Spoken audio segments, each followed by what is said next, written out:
Hi ஃப்ரீபர்ட் family. இது பாருங்கள், இது வந்து ஒரு அவேர்னஸ் வீடியோ தான்.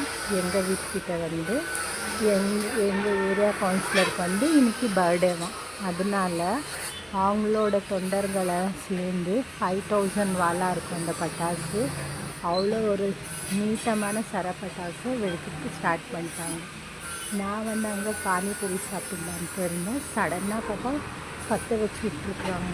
அது பாட்டுன்னு வெடிக்க ஸ்டார்ட் ஆகிடுச்சு. இந்த சைடு பார்த்தா மெடிக்கல் ஷாப்பு, டீ ஷாப்பு, துணி கடை, டெய்லர் கடை, எல்லா கடைங்களும் இருக்குது. எல்லாருமே பட்டாசு தெரிக்குது. எவ்வளோ ஒரு மோசமான ஜனங்களாக இருக்கிறாங்க. அந்த ரோடு பார்த்தா அவ்வளோ சின்னதாக இருக்குது. அதில் இவங்களுக்கு இந்த மாதிரி எல்லாம் தேவையா? இன்றைக்கி இருக்கிற ஜனங்க கொஞ்சம் கூட சென்ஸே இருக்கிறதில்ல. அவங்களோட சந்தோஷம் மட்டும் தான் முக்கியம். ஆனால் பார்க்குறதுக்கு எவ்வளோ பயங்கரமாக இருக்குது.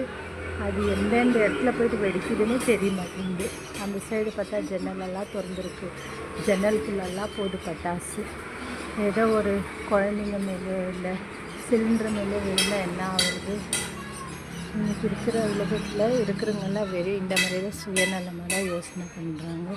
இந்த மாதிரி பட்டாசு வெடிக்கிறதுக்கு ஒரு 10 பேருக்கு வயிறார சாப்பாடு போட்டாக்கா சாப்பிட்டவங்க எவ்வளோ சந்தோஷமாக சாப்பிட்டு அவங்கள வாழ்த்திட்டு போவாங்க. இந்த மாதிரி பண்ணால் எல்லோரும் ஷாப் அவுட்னு தான் போவாங்க. அந்த சைடு பார்த்தா அவ்வளோ டிராஃபிக்கு, இந்த சைடு பார்த்தா இவ்வளோ டிராஃபிக்கு.